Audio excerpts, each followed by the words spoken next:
ça va nous parler beaucoup. Je prie au nom de Jésus que le Seigneur aide nos cœurs à recevoir cette parole. Amen. Je vais vous demander de prier pour moi alors que je vais dispenser la parole de Dieu. Et priez surtout que si Dieu a quelque chose à vous dire, qu'il permette que ça sorte de ma bouche. Amen. Je veux juste vous promettre que je n'aurai pas peur de dire ce que Dieu me demande de dire.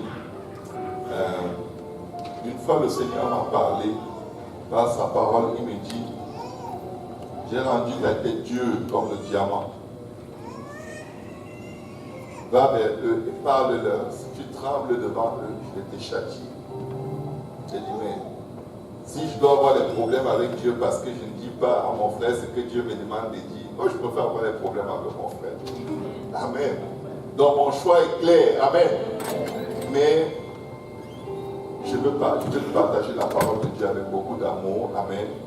Et si vous n'êtes pas concerné, vous ne vous sentez pas concerné par quelque chose, priez pour ceux qui se sentent concernés, parce que le but c'est de nous édifier, de nous relever, de nous rendre forts. Amen. Afin que le royaume de Satan descende et que le royaume de Dieu monte. Amen. Est-ce qu'on peut acclamer le Seigneur?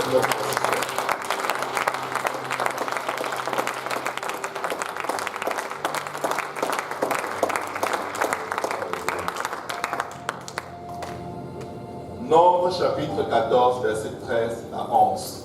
Avant d'aller dans la parole de Dieu, dimanche, on a passé des enveloppes pour ceux, il y avait plusieurs personnes qui voulaient soutenir les familles Kaosi et Mutombo suite au décès de leur papa et tout ce que ça implique comme dépenses autour des funérailles.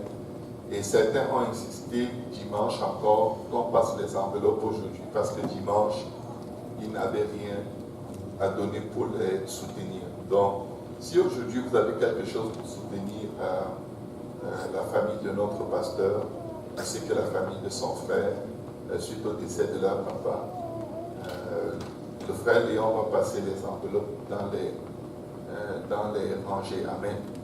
Que le Seigneur vous bénisse alors que vous soutenez les uns les autres. Amen. Nombre chapitre 14, du verset 13 au verset 16. Avant de lire ce passage, est-ce qu'il vous est déjà arrivé de prier pour quelqu'un? Vous avez imposé les mains sur la personne, vous priez, peut-être pour que la personne reçoive le baptême du Saint-Esprit. Et là, rien n'est en train d'arriver. Et vous commencez à vous inquiéter, vous regardez à gauche et à droite.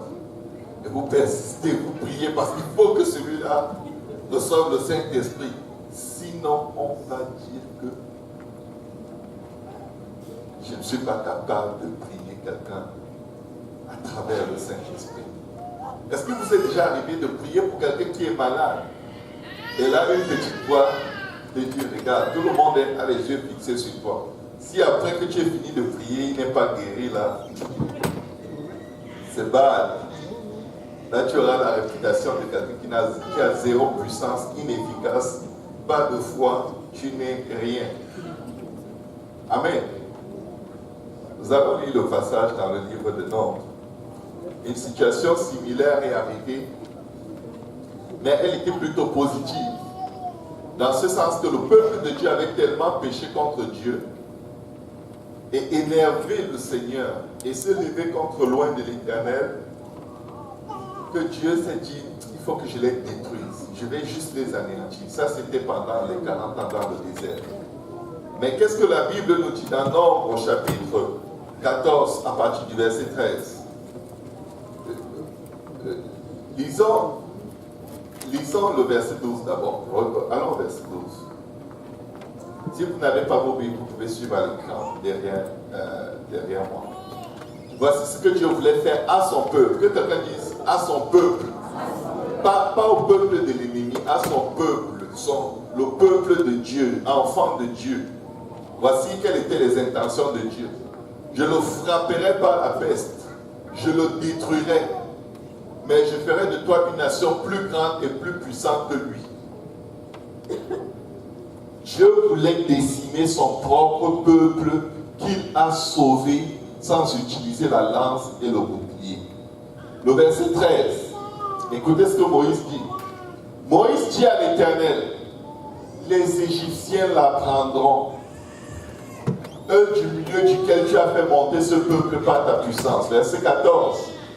Et ils diront aux habitants de ce pays, ils savaient que toi, l'Éternel, tu es au milieu de ce peuple, que tu apparais visiblement, toi l'Éternel, que ta nuée se tient sur lui, et que tu marches devant lui le jour dans une colonne de nuée et la nuit dans une colonne de feu. Verset 15.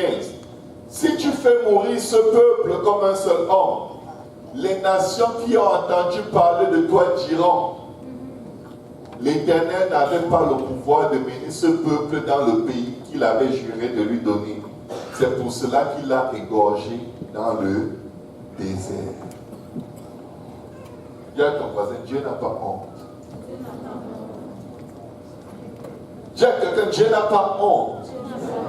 Si tu continues de vivre d'une façon qui lui est désagréable, il va te corriger et tout le monde va le voir. Certains sont devenus des bébés gâtés du Seigneur. Oh Seigneur, si tu me fais ça, les gens de mon école vont dire que tu n'existes pas.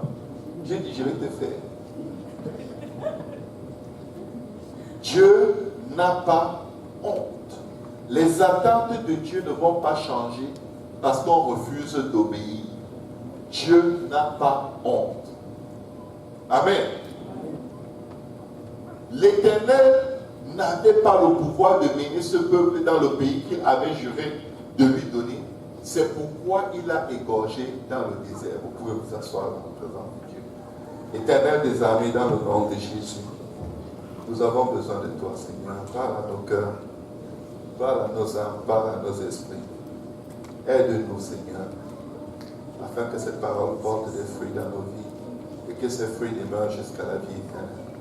Nous te le demandons au nom de Jésus-Christ. Amen.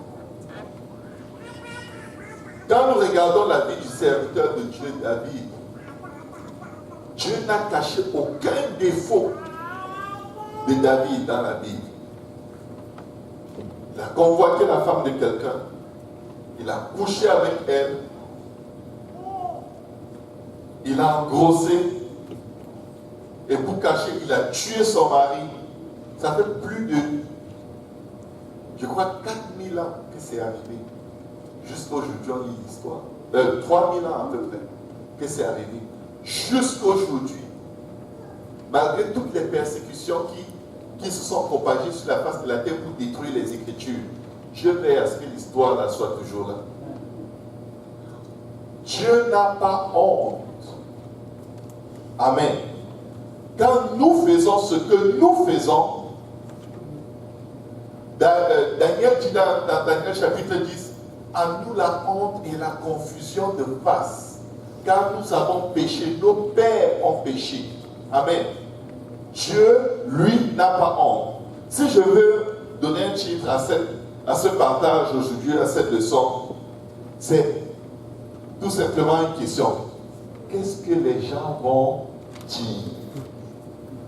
Est-ce que vous êtes déjà arrivé de vous poser la question, qu'est-ce que les gens vont dire? Si les gens apprennent, qu'est-ce que les gens vont dire?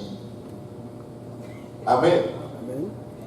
Si les gens savent tout ce que tu as pensé, tu as fait aujourd'hui, tu te demandes qu'est-ce que les gens vont dire. C'est pourquoi, si quelqu'un vient inspiré par l'Esprit de Dieu et te pose une question dont la réponse va exposer quelque chose d'embarrassant dans ta vie, l'idée de qu'est-ce que les gens vont dire, vient te dire, tu ne peux pas dire la vérité. Parce que quand on va apprendre, qu'est-ce que les gens vont dire? Qu'est-ce que les gens vont dire?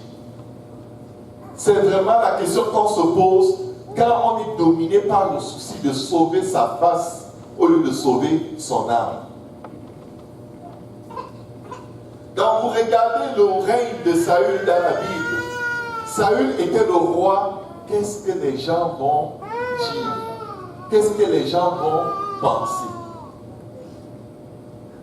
Dans toutes les erreurs que Saül a faites, c'était par rapport aux gens. Mais vous regardez les catastrophes de David dans le psaume 51. Quand Nathan parle à David et que David se répand, il ne pense aux gens à aucun endroit. Il dit à Dieu, j'ai péché contre le ciel et contre toi. Il ne se préoccupe même pas de la famille de son serviteur qu'il a tué. Il ne pense pas d'abord à ce que les gens vont dire. Il ne pense pas aux ennemis de l'Éternel qui vont saisir l'occasion de son péché pour blasphémer contre l'Éternel. Mais de plus en plus dans le corps du Christ, vous savez ce que les gens sont en train de devenir? Comme la Bible le dit, insensibles. Beaucoup ont fait de leur marche avec Dieu un club social dans lequel il faut que tu paraisses bien pour que tout le monde t'accepte. Tu dois t'habiller comme tout le monde, tu dois parler comme tout le monde, tu dois sourire comme tout le monde, tu dois danser comme tout le monde, tu dois courir comme tout le monde. Parce que si tu ne cours pas, qu'est-ce que les gens vont dire? Si tu ne danses pas, qu'est-ce que les gens vont dire? On ne fait pas ça, parce que sinon les gens vont dire que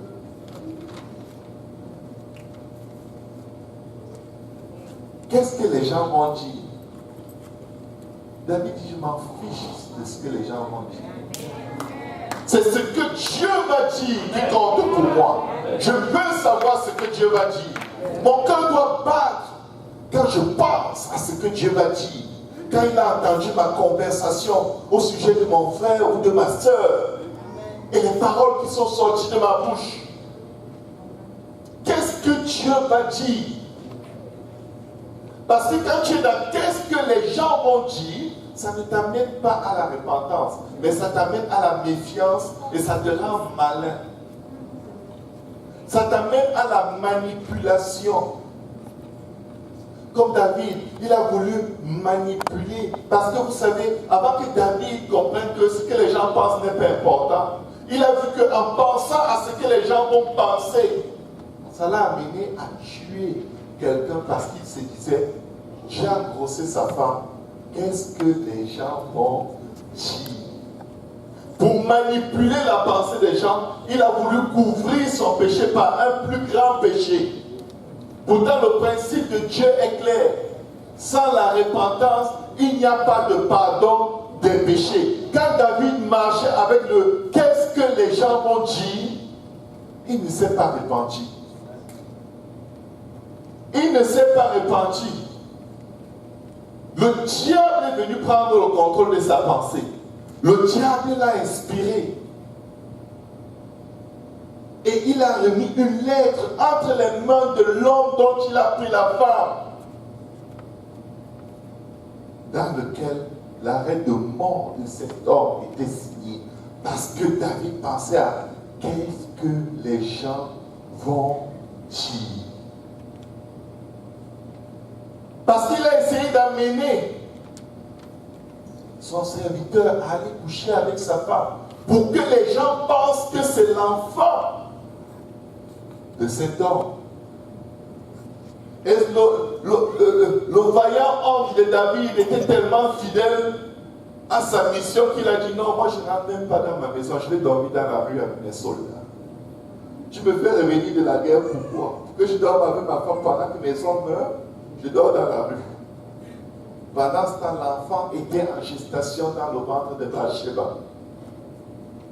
Et David était là, qu'est-ce que les gens vont dire? Qu'est-ce que les gens vont dire? Et on vient lui dire, David, il n'est pas allé dormir avec sa femme. L'enfant là, vous allez devoir expliquer comment elle a bu de l'eau et son ventre a gonflé et il est là. Vous savez pourquoi les filles font les avortements? C'est parce que qu'est-ce que les gens vont dire? Vous savez pourquoi les garçons poussent les filles à avorter? C'est parce qu'ils pensent à qu'est-ce que les gens vont dire.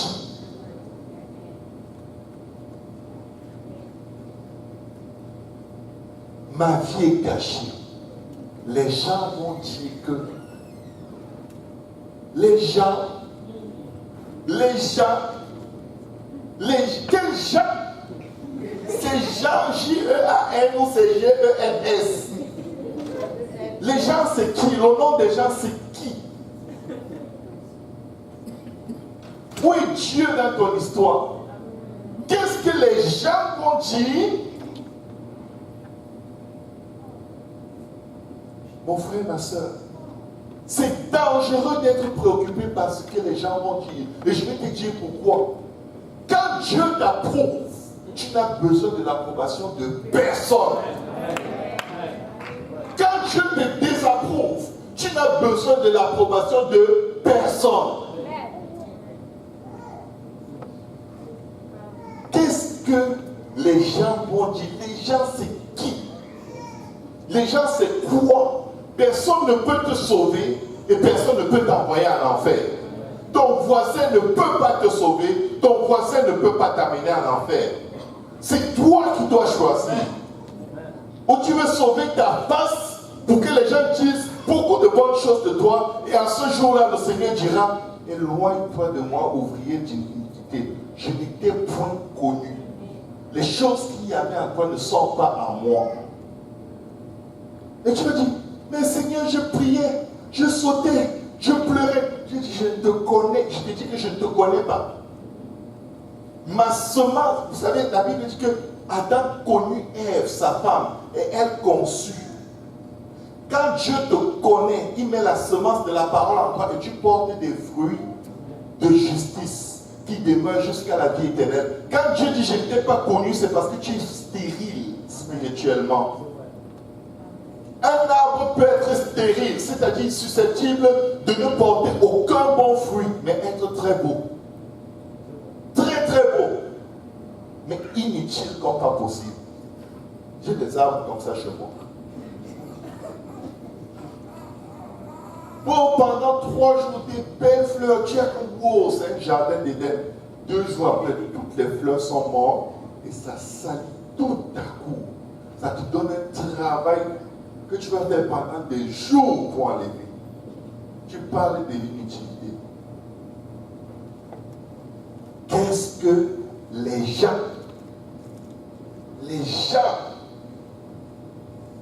la famille Jean, tout le monde a peur de la famille Jean. Les gens sont là. Les gens arrivent. Fais attention, les gens vont nous voir. Les gens vont vous voir. La Bible dit que, étant donc entourés d'une nuée de témoins, résistons donc au péché qui nous embrasse ou qui nous enveloppe si facilement. Les témoins là, ce n'est pas les gens. C'est les anges qui se tiennent devant Dieu tous les jours pour rendre compte de tout ce qu'on a fait, de tout ce qu'on a pensé, de tout ce qu'on a dit, que les gens n'ont pas vu, que les gens n'ont pas entendu, que les gens ne savent pas.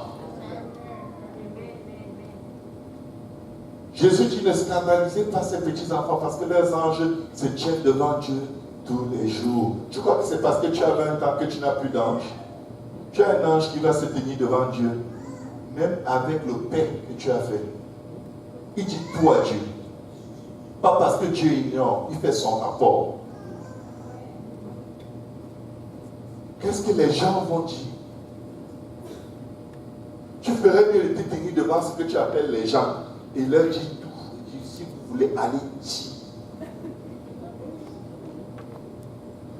Parce que ce n'est pas l'approbation des hommes qu'on cherche, c'est l'approbation de Dieu. C'est l'approbation de Dieu. Les gens, c'est personne. Si on te demande le nom des gens là, c'est qui? Tu n'auras pas de nom. Ou tu vas devoir accuser quelqu'un qui ne pense même pas à toi. Oh, je suis arrivé, j'ai vu comment les gens me regardaient. Donc toi, tu regardais les gens. Et tu te plains que les gens te regardaient. Toi, tu faisais, comment tu as su qu'on te regardait? Toi aussi, tu regardais les gens. Les gens me jugent avec le regard. Tu juges les gens. Parce que tu dis que les gens te jugent. Tu es en train de les juger. Les gens, c'est qui? Qu'est-ce que les gens... On va régler le problème des gens aujourd'hui.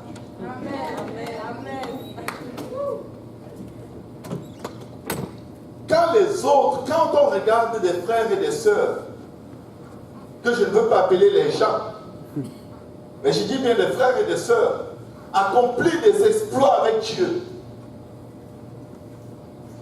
Quand on a l'air d'être improductif, inutile à Dieu, ce qui arrive souvent, c'est qu'on veut aussi faire comme eux. Pour que les gens voient aussi que nous aussi, on fait partie, nous aussi, Dieu nous utilise. Et là, souvent ici à l'hôtel, quand on prie pour le Saint-Esprit, quand quelqu'un n'est pas trop, comment dire, quand quelqu'un n'est pas trop sûr de lui, parfois ce qui peut arriver, c'est que quand on prie, il faut que les gens reçoivent le baptême du Saint-Esprit. Du moins, ceux qui veulent recevoir le baptême du Saint-Esprit le reçoivent. Chacun aime prier là où la personne est très susceptible de le recevoir. Là, tu sens que yes, on l'a fait, c'est nous. Alors, il y a quelqu'un qui veut aussi que je prie pour lui. J'ai l'empreinte du Saint-Esprit ici. Je peux prier pour toi. Mais si tu pries, si quelqu'un qui n'est pas là du tout, pendant que tu pries, pense au match de soccer qu'il va aller regarder le soir. Et là, tu dis au nom de Jésus, tu dis Alléluia, Alléluia. Il est là. Alléluia. Alléluia. Après, il oublie. Tu te demandes, qui m'a envoyé sur cette personne? Là, tu veux le lâcher, mais tu te dis, les gens vont dire. Les gens, qu'est-ce que Dieu pense de ce que tu es en train de faire? Quels gens vont dire? Le plus important dans la maison de Dieu, c'est Dieu. Amen. C'est sa maison. Amen. Ce n'est pas la maison des gens. Amen.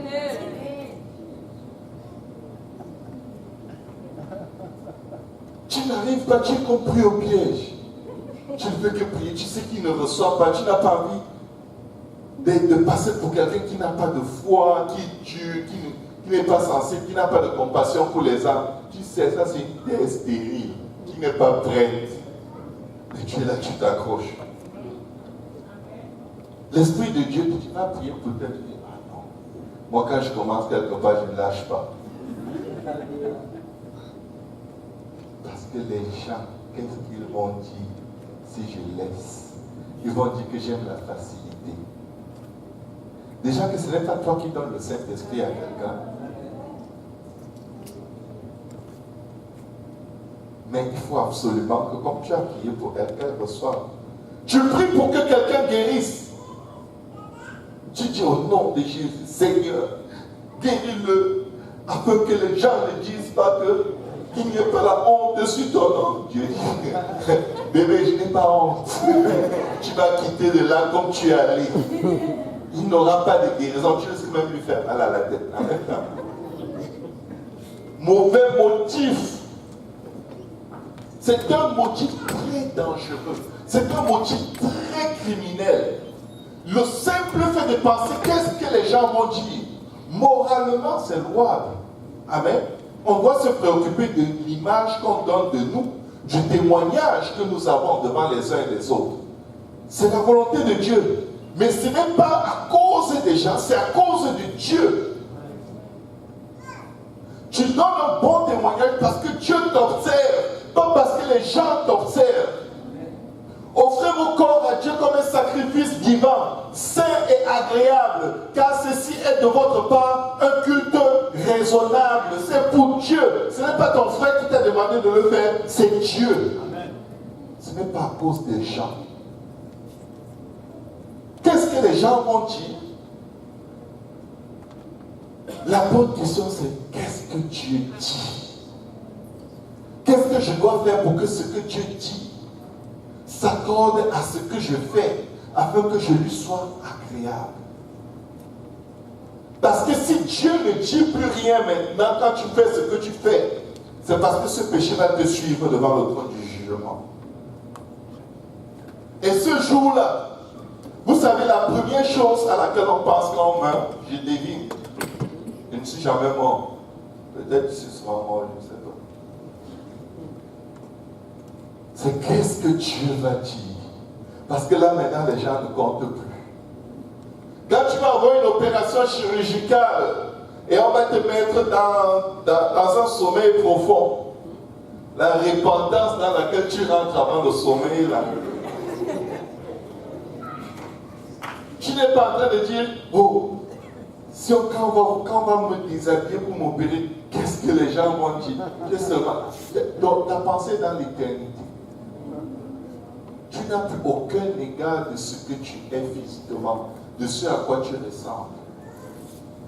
Il y a des gens qui vont passer du temps, des heures à arranger leur coiffure, à faire des traits. Le trait doit être pointu, ici, comme une aiguille. À faire ceci, arranger les cheveux, se tourner. Mais comme ça, regardez ici l'étiquette de la chaussure. Ma chaussure est même percée. Les gens, ma chaussure est percée, ok? Et je m'en fiche. Vous savez quoi? Et vous arrivez dans la maison de Dieu, dignifié, sanctifié. Même quand vous dansez, c'est genre. La caméra est où? Les gens vont dire que vraiment j'ai dansé. Hein. Sérieux. Tu viens d'avoir ta récompense. Ce n'est pas devant Dieu que tu as dansé, c'est devant les gens. Un gaspillage de vie. Un gaspillage de potentiel d'être béni. Qu'est-ce que les gens vont dire? Non, on s'en fiche de ce que les gens vont dire. Qu'est-ce que Dieu dit de ta louange? Qu'est-ce que Dieu dit de ton adoration? Qu'est-ce que Dieu dit de ton offrande? Qu'est-ce que Dieu dit de ta danse? Qu'est-ce que Dieu dit de ta voix?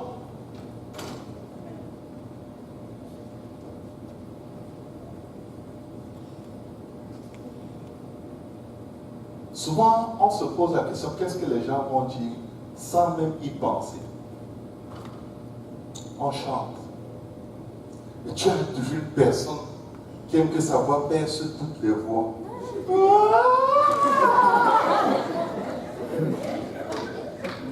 On sent que, non, là, voilà la personne qui loue Dieu avec une voix. Et la voix fait mal au sommeil. Parce qu'il faut qu'on voit qu'on entend de sa voix la passion de Dieu. Qu'est-ce que les gens vont dire? Qu'est-ce que les gens vont dire? On a tué des gens dans la Bible. Ça tue. Ça tue comme ça. Vous connaissez Anania et Saphira? On les a tués. Ils sont morts. Et même quand le Seigneur a essayé de récupérer un des deux, la deuxième, Saphira a quand même insisté parce qu'elle était encore dans qu'est-ce que les gens vont dire. Nous allons aller dans la Bible, dans le livre des Actes. Vous vous préoccupez de ce que les gens vont dire. Vous allez voir ce que les gens vont dire devant Dieu. Il n'y a rien qui peut manipuler la mentalité humaine comme la pensée de qu'est-ce que les gens vont dire. Mes frères, mes sœurs, la Bible nous dit que nous nous tiendrons tous devant le trône. Faisons très très attention. Il y a des gens qui sont orgueilleux. J'ai vu des gens refuser de se baptiser au nom de Jésus-Christ à cause de qu'est-ce que les gens vont dire. J'ai vu des gens refuser le baptême du Saint-Esprit à cause de qu'est-ce que les gens vont dire. Quand mes amis vont apprendre, qu'est-ce qu'ils vont dire? Tu es ami des hommes, mais pas ami de Dieu. Tu es mort depuis tu ne sais pas. Tu es mort. Tu es mort. Jésus dit que si un homme ne naît d'eau et d'esprit, il n'entrera pas, il ne verra même pas le royaume des cieux. Et toi tu dis, qu'est-ce que les gens vont dire? L'eau et l'esprit, c'est le baptême d'eau au nom de Jésus-Christ. Le Saint-Esprit, c'est le baptême du Saint-Esprit avec l'évidence du parler en langue. Il n'y a pas d'autre chose que ça. Où tu passes par les deux. Pas au nom du Père, du Fils, du Saint-Esprit. Au nom de Jésus. Il n'y a personne dans la Bible qui ait jamais été baptisé au nom du Père, du Fils, du Saint-Esprit. Mais j'ai vu des gens même recevoir le baptême du Saint-Esprit. Et quand tu l'as dit, la Bible dit, avant pour le droit de refuser les eaux de baptême à ceux qui ont reçu le Saint-Esprit comme nous et disent, qu'est-ce que les gens vont dire? Ça, c'est vivre avec la mort dans l'âme. La Bible est claire, mais qu'est-ce que les gens vont dire? Je suis né catholique, je vais mourir catholique. Parce que si je fais ce que vous me dites, qu'est-ce que ma famille va dire? Qu'est-ce que mes parents vont dire? Quand j'irai au pays et je vais dire, je me suis rebaptisé, qu'est-ce que on va dire? On. Donc, sauveur, on.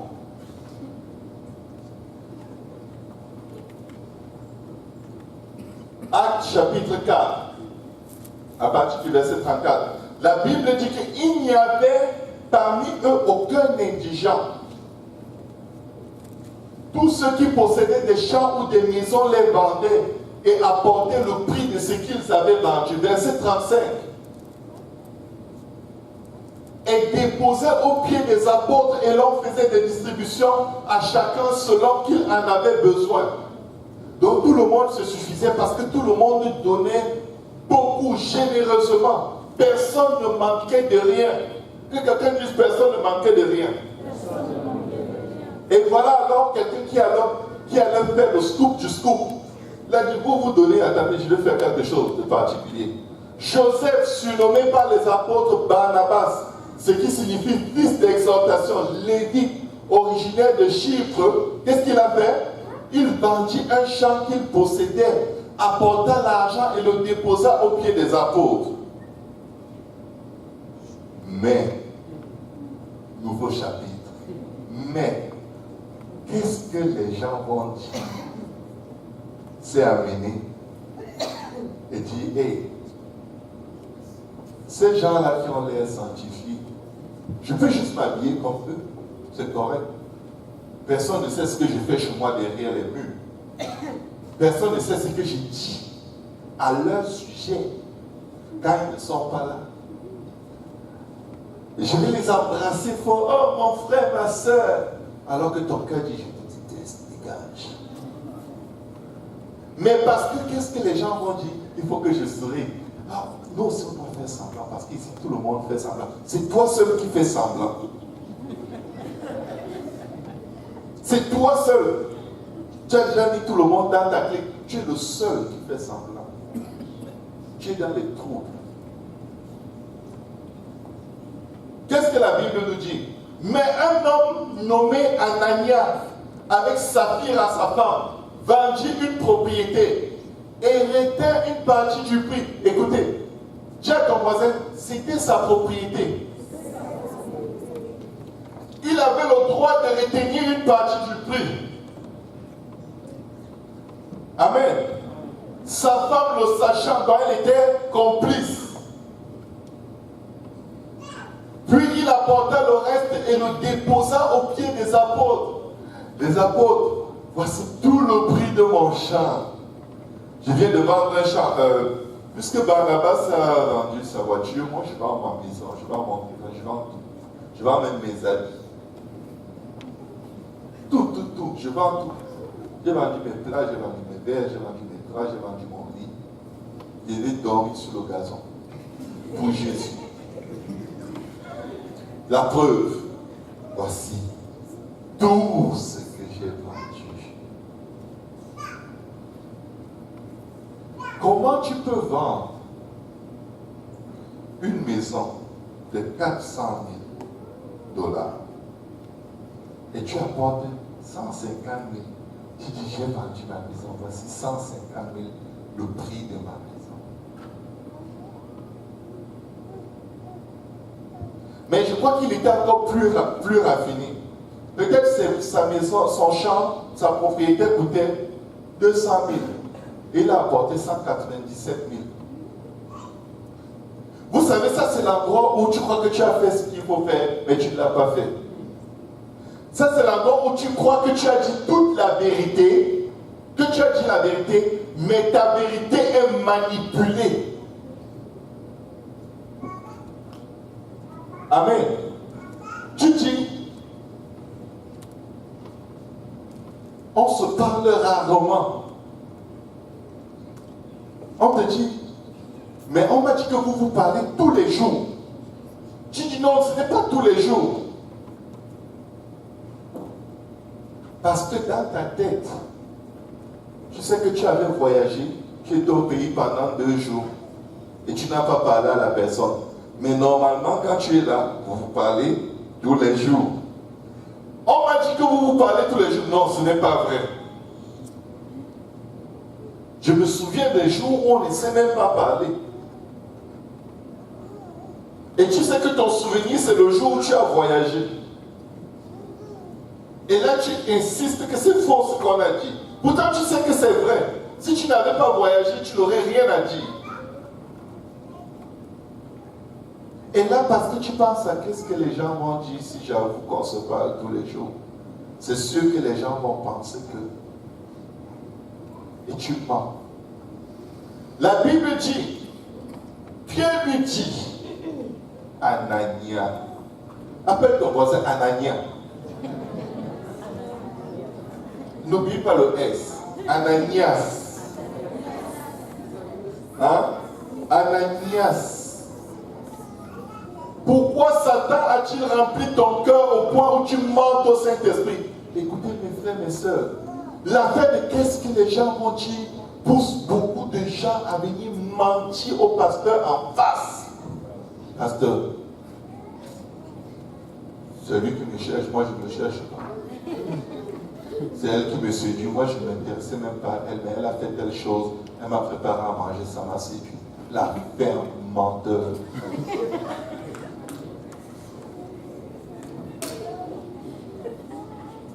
Tu mens au Saint-Esprit. Ce n'est pas l'homme. Écoutez, les pasteurs, c'est les hommes, c'est vos frères. Ils ont juste plus de responsabilités et plus de courage de vous dire les choses comme elles sont. Ils doivent se battre pour leur propre salut. Pourquoi Satan a-t-il rempli ton cœur? Parce que Ananias voulait paraître comme Barnabas. Il voulait être une star parmi les disciples. Il voulait être... Waouh!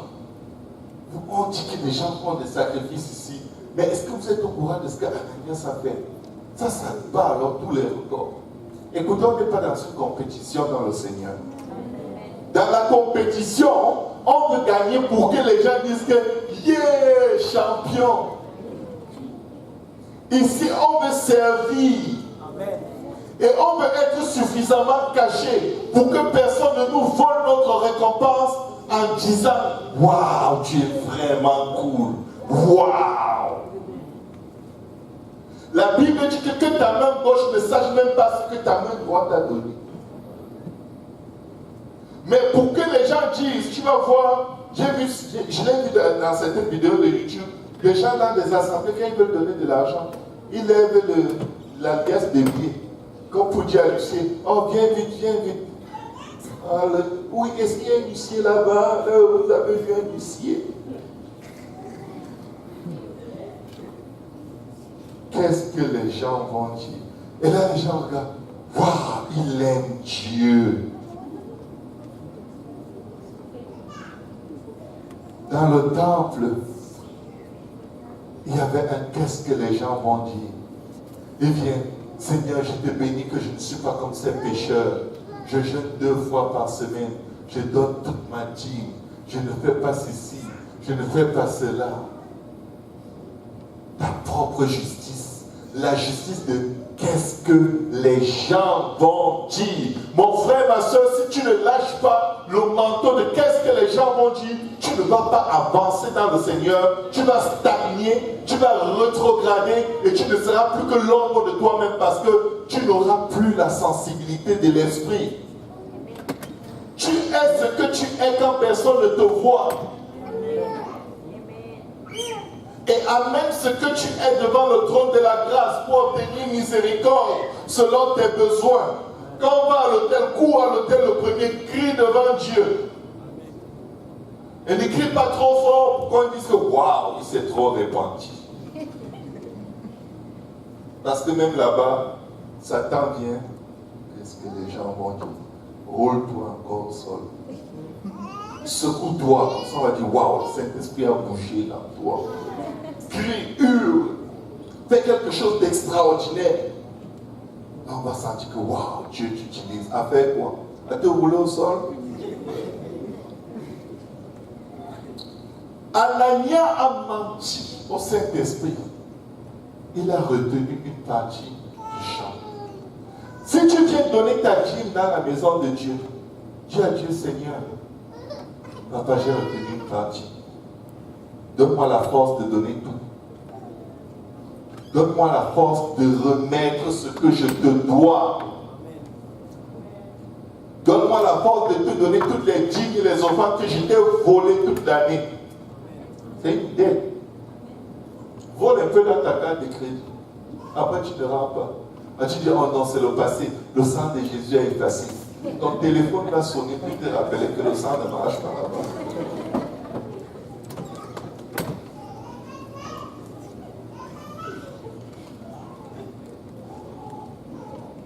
La Bible dit dans Hébreux chapitre 9, verset 22, et presque tout d'après la loi est purifié avec du sang. Et sans effusion de sang, il n'y a pas de pardon. Et la Bible rajoute, sans la repentance, il n'y a pas de pardon de péché. Qu'est-ce que les gens vont dire là? C'est un mensonge et un tissu de mensonge. Tu vas souvent venir à l'église, tu crois qu'on te regarde, tu entres, tu sors, personne n'a même remarqué si tu étais là ou si tu n'étais pas là. Pourtant, tu connais beaucoup de gens. Qu'est-ce que les gens vont dire?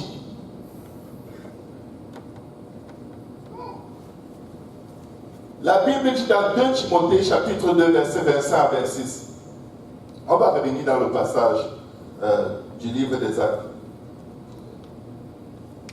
Il doit redresser avec douceur les adversaires, dans l'espérance que Dieu leur donnera la repentance pour arriver à la connaissance de la vérité, et que revenus à leur bon sens, ils se dégageront des pièges du diable qui s'est emparé d'eux pour les soumettre à sa volonté. La Bible parle ici de redresser avec douceur ceux qui s'opposent à la parole de Dieu, à la prédication de la vérité. Mais je vais vous dire une chose, la Bible s'attend aussi à ce que Dieu, les bergers, redresse les brebis du Seigneur avec douceur. Amen. Ou vous ne voulez pas la douceur? C'est bon quand c'est chaud. Amen. Tout le monde veut la douceur. Tout le monde veut être redressé avec douceur. Parce que quand tu te chauffes, tu perds l'estime de toi, de soi. Amen. Amen. Mais tout le monde veut être redressé avec douceur. Mais moi, je dirais ceci. Il doit redresser avec douceur les enfants de Dieu. Moi, je suis d'accord qu'un pasteur redresse avec douceur les enfants de Dieu. Pourquoi? Dans l'espérance que Dieu leur donnera la repentance pour arriver à la connaissance de la vérité. Et que revenus à leur bon sens, ça veut dire quoi? Ils sont devenus fous. Croyant être sages, ils sont devenus fous, dit le livre de Romains. Parce qu'ayant connu Dieu, ils n'ont point glorifié Dieu comme étant Dieu. Anania et Saphira sont devenus fous. Et ce que Pierre était en train de faire, Pierre était en train de redresser Anania dans la douceur. Pierre était en train de dire, mais Anania, tu es possédé par Satan. Si c'était ici, quelqu'un dit, quoi? Le pasteur dit que je suis possédé, je ne viens plus dans cette église. Va avec ton Satan.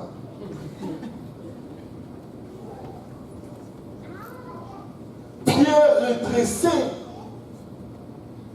Anania de sa folie pour qu'il retrouve son bon sens et qu'il se dégage du piège du diable, parce que c'est le diable qui lui faisait penser à qu'est-ce que les gens vont dire, qu'est-ce que je peux faire pour qu'on dise ceci ou cela de moi, qu'est-ce que je peux faire pour que tout le monde m'aime, pour que tout le monde m'apprécie, pour que tout le monde me voie, pour que tout le monde me considère, pour que tout le monde m'appelle. Amen. Il y a des gens qui vont tomber dans le péché pour que le pasteur les suive de très près. Ils ont besoin d'attention. Et que comme Quand je marche dans la sainteté, il n'a pas mon temps. Attends, je vais voir. Pasteur, l'autre jour, j'ai regardé YouTube et après j'ai regardé. Il y avait des gens qui. Oh, décroulé comme un gâteau qui est chauffé sous le soleil. Et là, mais il me fait plus ça. Et la personne comme moi, maintenant il va m'appeler. Le soir, il va m'appeler. Le matin, il va m'appeler. Tu gaspilles ta vie. Excusez-moi, je sais que personne n'est comme ça. Amen. Amen. Ils se dégageront des pièges du diable qui s'est emparé d'eux pour les soumettre à sa volonté. Revenons à Actes au chapitre 5. Pierre lui dit, Ananias, Satan a-t-il rempli ton cœur au point où que tu mentes au Saint-Esprit et que tu aies retenu une partie du prix du champ? Verset 4. S'il n'eût pas été vendu, dis à ton voisin, ta vie t'appartient. Tu fais d'elle ce que tu veux. Dieu dit, j'ai mis devant toi le chemin de la vie et le chemin de la mort. Choisis la vie afin que tu vives. Si tu veux marcher dans la pourriture, vas-y. Il dit, avec le pervers, il agira selon sa perversité. Il dit que celui qui est pur se purifie encore, que celui qui est juste vive encore dans la justice, que celui qui est souillé, c'est comme si le Seigneur enlève son manteau, il dit, souille-toi encore.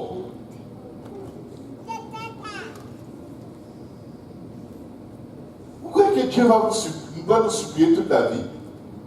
La Bible dit que l'Esprit de Dieu ne se battra pas toujours contre la chair. Si la parole de Dieu est prêchée, tu l'entends, tu la vois écrite, et tu es en train d'argumenter dans ta tête, mais ça ne veut pas dire que pasteur, c'est guéri. Dieu dit, you're getting crazy, tu as de devenir fou. La plupart des fous sortent d'un service où le Saint-Esprit a parlé clair et net. Parce qu'ils croient qu'ils sont sages. La Bible dit qu'ils sont devenus fous.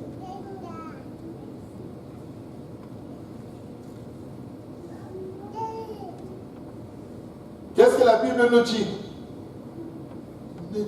S'il n'eût pas été vendu, ne te restait-il pas? C'est-à-dire, si tu voulais vivre dans le monde, mais tu pouvais être dans le monde. Si tu pouvais vivre comme les prostituées, comme Jézabel, comme les violeurs d'enfants, les bandits, les drogués, mais c'était ta vie. Maintenant, tu donnes ta vie au Seigneur, mais tu vis dans le qu'est-ce que les gens vont dire. Je me rappelle ma génération, quand on est venu au Seigneur, on avait peur que les gens disent, ils n'ont plus de copines. Donc, ils n'ont plus de copines. Et là, on disait, oh non, on a quand même. On a une copine, mais on ne fait rien. Tu n'as pas besoin d'avoir une copine. Il n'y a pas de copine dans la Bible. Pour que ta famille ne te rejette pas, tu commences à dire, non, on ne fait rien, on est seulement. Vous faites.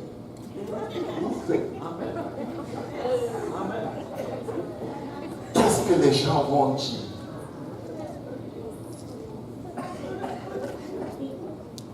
Et après qu'il a été vendu, le prix n'était-il pas à ta disposition? C'était à toi. C'était à toi, c'est même encore à toi. C'est le semblant que tu fais là qui est très dangereux. C'est l'apparence de piété, régnant ce qui en fait la force, qui est très dangereux. Le qu'est-ce que les gens vont dire, c'est l'apparence de la piété qui régnit la sainteté qui fait la force de la piété. Comment as-tu pu mettre en ton cœur un pareil dessein? Dieu demande à quelqu'un aujourd'hui, comment tu peux faire ça? Ton truc c'est quoi? En fait, pour toi il n'y a pas de Dieu là, il n'y a que les gens. Comment as-tu pu mettre dans ton cœur un pareil dessein? Quand les stratégies et les plans pour jongler, pour tromper arrivent, il faut dire, hors de moi, Satan. Au nom de Jésus. Je vais dire la vérité, quoi que ça me coûte. Les délits d'idées, c'est à cause de l'esprit de qu'est-ce que les gens vont dire. Comment as-tu pu mettre en ton cœur un pareil dessein? Si le pasteur me demande, je vais juste sourire, je vais dire, oh pasteur, je vais fuir. Parce que je ne dois surtout pas lui dire ce que je fais. Parce que qu'est-ce que les gens vont dire? Si je lui dis, il va prêcher dessus. Et quand il va prêcher dessus, les gens vont me reconnaître. Et qu'est-ce que les gens? Les gens. Oh my God, les gens. Amen. 0600. Qu'est-ce que les gens vont dire?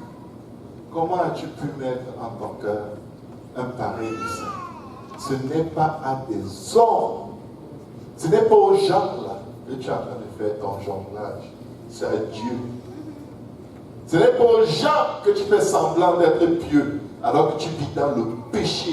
Tu es un ouvrier d'iniquité. Ce n'est pas aux gens que tu le fais. C'est à Dieu. Verset 5. Anania, entendant ces paroles, franchement, pardon, que personne ne tombe pour mourir. Ok? Lui, il a expiré. Il a dit, Baba, ça c'est tout bas, on m'a pris. Je m'en vais. Ben, à terre. Mort. Et Pierre lui parlait avec beaucoup de douceur. Maintenant, lis la suite. Ça c'est grave. Quand on fait des disciples dans l'iniquité, les disciples sont encore plus dangereux que nous. Tu formes quelqu'un à pécher, pour que le péché laisse la vie de cette personne, ce sera 10 fois plus difficile qu'avec toi. C'est pourquoi on doit faire attention à tout ce qu'on permet à nos enfants de faire, ou on fait devant nos enfants. Quand les parents se tiennent devant leurs enfants et parlent contre les gens de la maison de Dieu, c'est du satanisme familial. Vous êtes en train de livrer vos enfants au diable. Et après, vous voyez à l'église, oh pasteur, vous faites comment? C'est comme ça qu'on fait ici, non? Oui, pasteur. La Bible dit, le Seigneur Dieu parisien, vous parcourez toute la terre pour faire un prosélyte, pour gagner une âme. Et après, vous faites de lui un fils de la GM, quelqu'un qui va aller en enfer. Vous vous êtes battu pour aller gagner une âme dehors. Et vous leur apprenez à vivre selon qu'est-ce que les gens vont dire. Ils sont des satanistes à votre suite. Vous êtes supposé faire des disciples de Jésus. Vous faites des disciples de vous-même. Tu n'aimes pas tel, la personne aussi n'aime pas la personne. Tu ne salues pas tel, la personne aussi. Vous êtes en train de faire du satanisme. C'est Satan qui fait ça. Esprit de division. Je te réprime au nom de Jésus-Christ.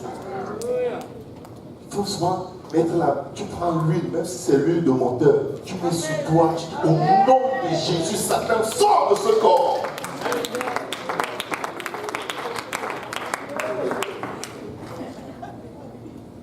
Moi je dois aller au ciel.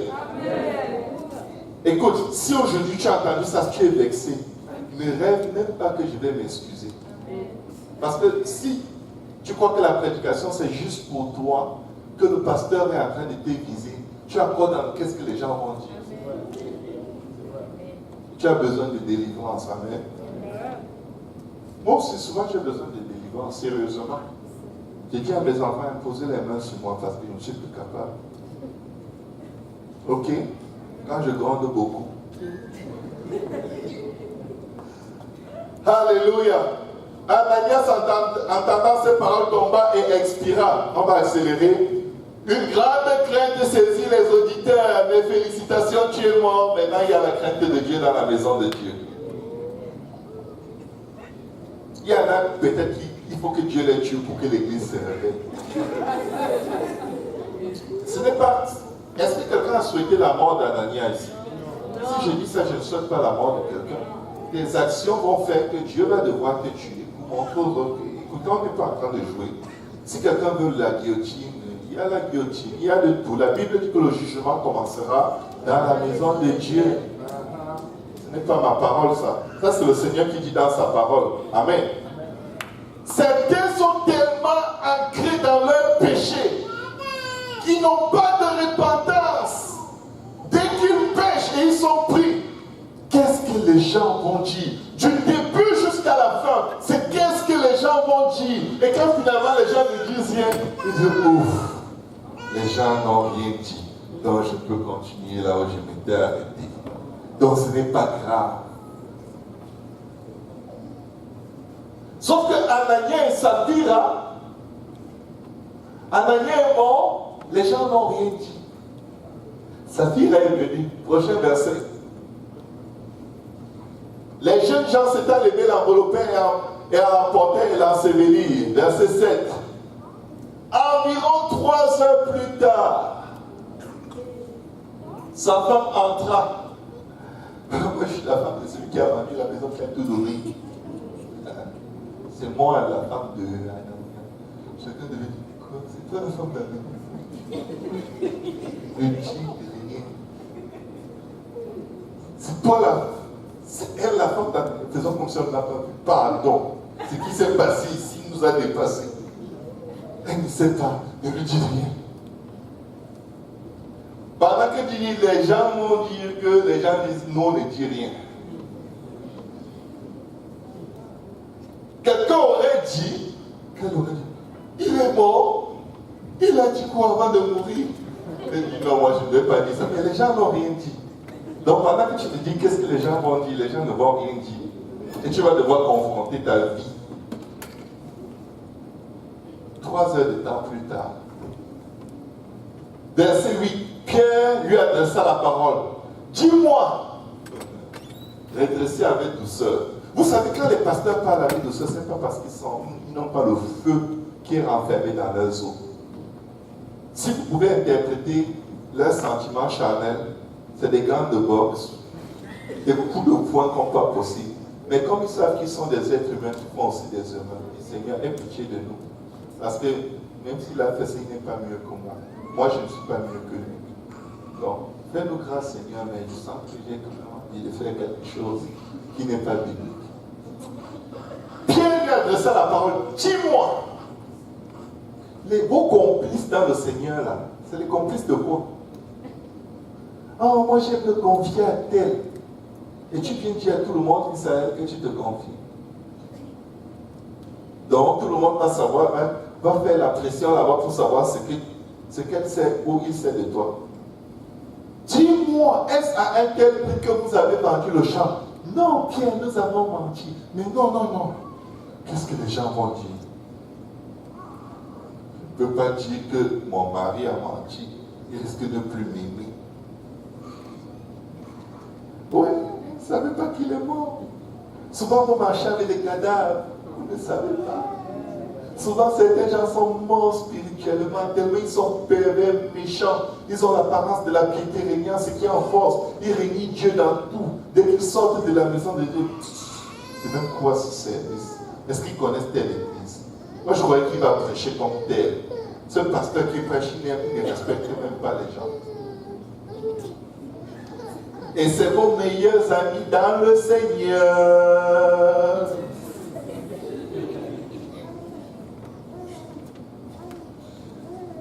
Dis-moi, est-ce à un tel prix que vous avez vendu le champ? Mon dernier souffle. Oui. Je crois qu'il y a des chrétiens qui sont tombés. Non, pas ça. Et les gars qui étaient chargés des huissiers des cadavres étaient déjà à la porte. Pierre, on est prêt. Finir le discours. Vous riez, mais ils sont en enfer. Hein. Ça fait plus de 2000 ans. Ils sont en enfer. Quand tu viens ici, déshabille-toi, dis-moi, voici, c'est ça que je suis. Je suis sale, je pue, je sens. J'ai besoin qu'on m'aide. Est-ce que quelqu'un a de l'eau pour me laver? Est-ce que quelqu'un a du parfum? Je manque beaucoup. Je convoite beaucoup. J'envie beaucoup. J'ai des excitations précoces, ça c'est moi. Ok? personne ne dit rien de bon de moi, mais Dieu m'aime. Parce que je suis un livre ouvert devant Dieu. Je vis dans la repentance. J'essaie de bien faire. Que la vérité soit au fond de mon cœur. La vérité de ce que tu es réellement. Si ce n'est pas en toi, tu es dans qu'est-ce que les gens vont dire. Et tu es presque mort. Oui, c'est à ce prix-là. Oh my God. Est-ce que vous savez que tout le monde passe par là? Tous les êtres humains passent sur la face de la terre, arrivent à la dernière question avant que tu ne meurs. Mais sauf que tu ne sais pas que c'était la dernière. Tu ne sauras jamais quand est-ce que Dieu va te donner ta dernière chance. Tu refais les mêmes choses et tu dis, je suis faible. Répands-toi. Répands-toi. Crie à Dieu. Dis, tu ce plaisir à moi. Donne-moi la règne du mal. Je veux changer, Seigneur. Jésus, fils de David, aie pitié de moi. Alléluia. Je suis couvert de lèpre. J'ai toutes sortes de péchés de convoitise dans mon âme. Je suis en décomposition.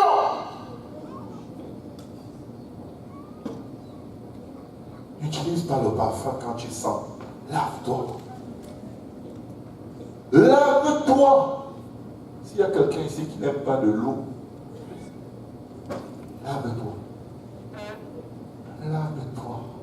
Le sang de Jésus a déjà été versé pour que tu aies la vie et que tu l'aies en abondance. Si tu méprises, si tu fous le pied le sang de Jésus, au lieu de le prendre pour te couvrir là-dedans, qu'est-ce que tu crois que Dieu va faire de toi? Il n'y a pas un autre sacrifice plus grand que le sang de Jésus.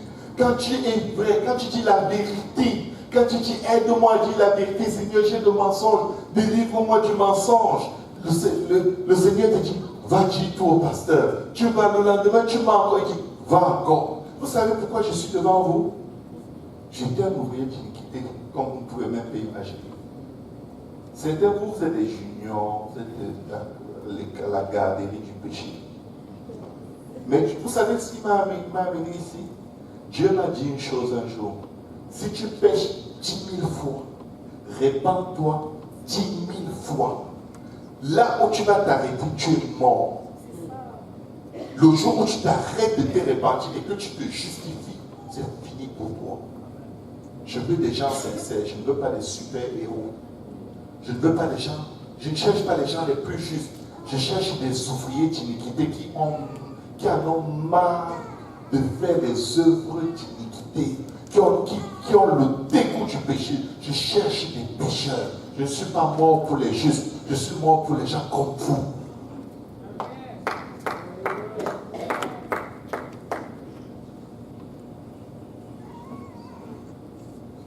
Verset 9. Alors Pierre lui dit, tout bas.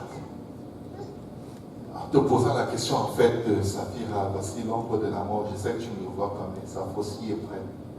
Ta tête va sauter dans quelques secondes. Mais lui dit une dernière phrase. Comment vous êtes-vous accordé pour tenter l'Esprit du Seigneur? Comment vous êtes-vous accordé pour vivre contrairement à la parole qui est prêchée tous les jours? Ce n'est pas que vous êtes tombé dedans. Vous vous êtes accordé, vous êtes conscient. Je rentre à la maison, regarder la pornographie. Je rentre à la maison, boire de l'alcool. Le service est fini. Je rentre, je vais à tel endroit, coucher avec telle personne. Oh Dieu. Prends pitié de nous. Prends pitié. Ils se sont accordés pour faire un péché qui était parmi tant de péchés qu'ils faisaient. Sauf qu'ils ne savaient pas que c'était l'endroit où le Seigneur avait dit. Vous savez quoi? Je ne vais pas passer le temps. Si je les laisse, ils vont se multiplier. Dieu traite le cancer dès qu'il y a une cellule, une secte. La Bible dit, il y a parmi vous des sectes, c'est-à-dire des groupuscules de 3, 4, 5 personnes qui manigancent toutes sortes d'activistes. Ils ont leur église dans l'église. Il dit, tu vois, c'est ce que je t'ai dit, le pasteur, j'étais sûr que le pasteur a dit ça. c'est à cause de Dieu. Il te dit non, il dit oui, il dit non, mais je vais te prouver. L'autre jour, quand j'étais avec elle, il m'a dit, vous êtes une secte, vous êtes un cancer. Et Dieu est arrivé à un endroit où il a dit, vous vous mettez d'accord, vous tentez l'Esprit du Seigneur. Donc vous vivez comme s'il n'y a pas Dieu. Vous vivez comme si parce que l'homme ne vous entend pas, Dieu ne vous entend pas. Donc vous vivez juste comme ça, quoi. Vous faites quoi? Vous voulez faire de la maison de Dieu une synagogue de Satan. Attendez, ce n'est pas la synagogue de Satan. On doit crier à Dieu. On n'est pas en train de jouer. Ce n'est pas un club social. Où tu es avec Dieu, où tu n'es pas avec Dieu. Ta vie t'appartient. Tu peux sortir d'ici, aller te placer, aller dans les bars des danseuses, te tourner sur un poteau et faire ta vie là-bas et aller en enfer là-bas. Ne viens pas faire le poteau dans la maison de Dieu. Ne viens pas séduire dans la maison de Dieu. Ne viens pas envoûter les gens dans la maison de Dieu. Ne viens pas polluer l'effort de sainteté que les gens ont avec tes commentaires et tes regards. Et le Dieu m'a montré que, et Dieu m'a dit que l'Esprit du Seigneur était sur moi et je priais. Et le Seigneur m'a dit, il ne faut plus que les sœurs parlent au pasteur. Elles doivent parler à la femme du pasteur. La femme du pasteur n'est pas le pasteur. L'Esprit du Seigneur qui était sur toi, c'est quel Seigneur?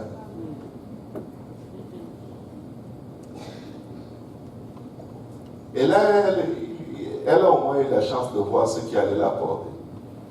Pour savoir est-ce qu'ils sont bien habillés. Voici ceux qui ont enseveli son mari sont à la porte et ils t'apporteront. Peut-être elle a dit, qui ça? Quel mari?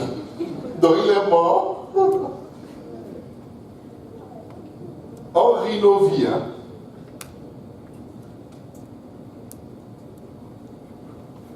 Est-ce qu'on peut se dire?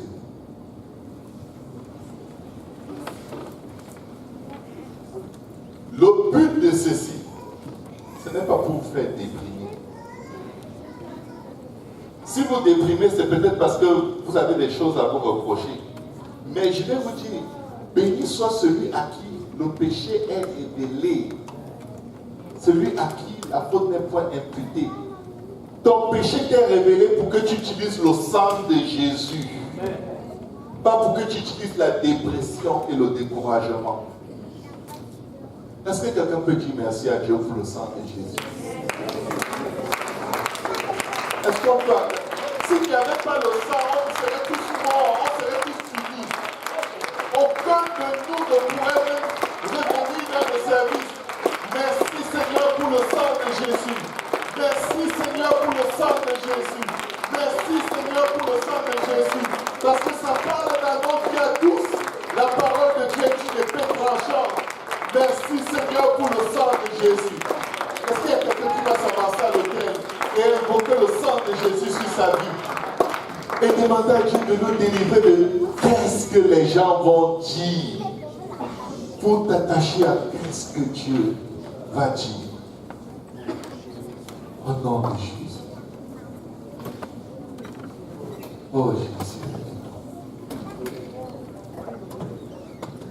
Seigneur, j'ai soif de toi, Jésus. Je désire être dans ta présence. Mon âme attend pour toi. Seigneur, rapprochez-moi dans la beauté de ta sainteté. Oh Seigneur, Seigneur, j'ai soif de toi. Je désire être dans ta présence. Mon âme attend pour toi, Jésus. Seigneur, rapprochez-moi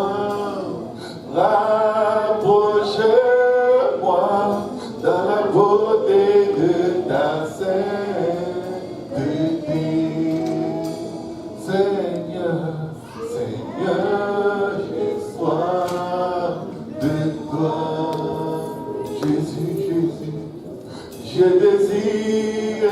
dans ta présence.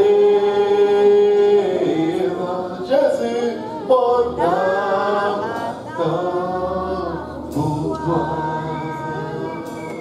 Jésus, rapproche-moi, rapproche-moi dans la beauté de ta sainteté. J'attendrai, j'attendrai pour toi, oh Dieu puissant, dans la beauté de ta sainteté. Je t'adorerai, oh Dieu puissant, dans la beauté de ta sainteté. Seigneur,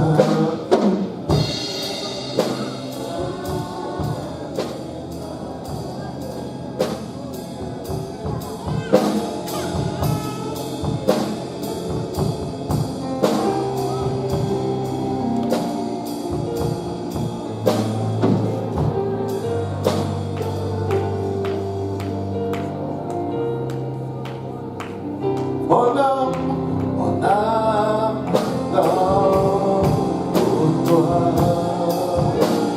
Seigneur, rapproche-moi, rapproche-moi dans la beauté de ta sainteté. J'attendrai pour toi, oh Dieu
sang nous lave, Seigneur.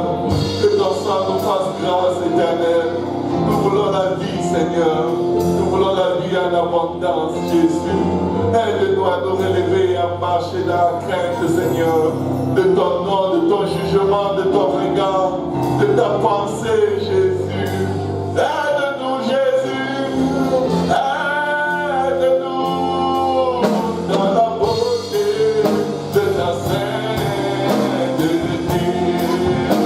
Délivre-nous dans la beauté de ta sainteté. Lave-nous dans la beauté de ta sainteté. Transforme nos vies. Jésus, nous sommes fatigués d'être les mêmes, Seigneur. Aide-nous dans la beauté de ta sainteté. Jésus, Jésus, Jésus, dans la beauté de ta sainteté. Alléluia.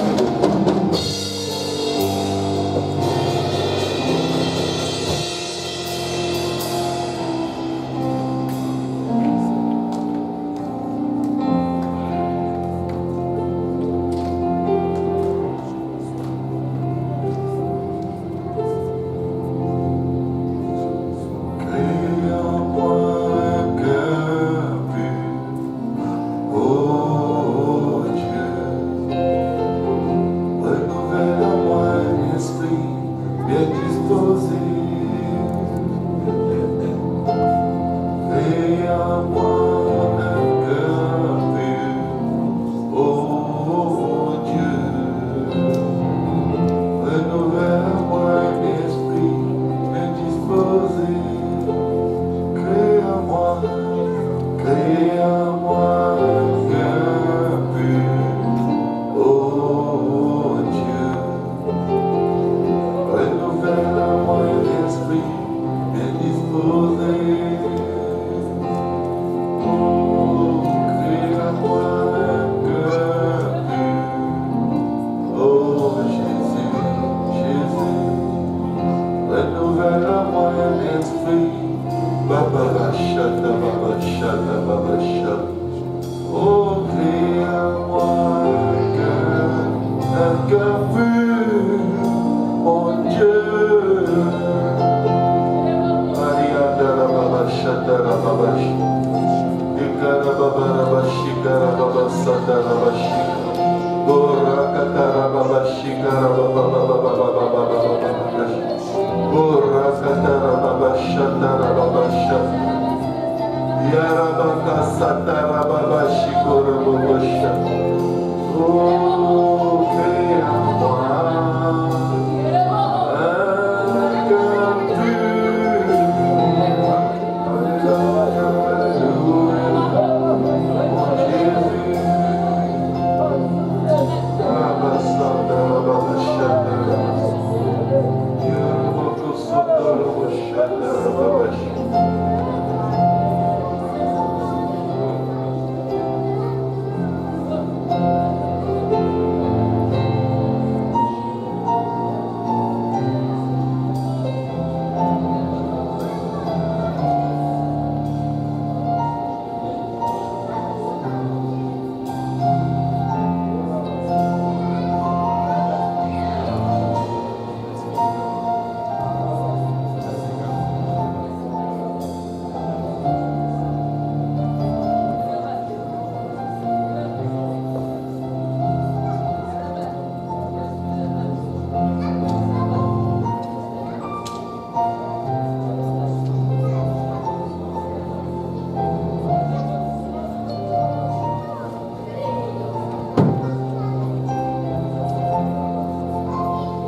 bénissons le Seigneur. Amen. Alléluia. Je ne sais pas ce qui vous concerne, mais la parole de Dieu m'a touché. Alléluia. Dieu, par exemple, moi je vais aller au ciel. Dis-lui à ton sujet, moi je vais aller au ciel. Je vais être violent. Amen. Je vais appeler les choses par leur nom. Amen. Je ne suis pas venu rester sur la terre. Alléluia. Gloire à Jésus. Saluez mon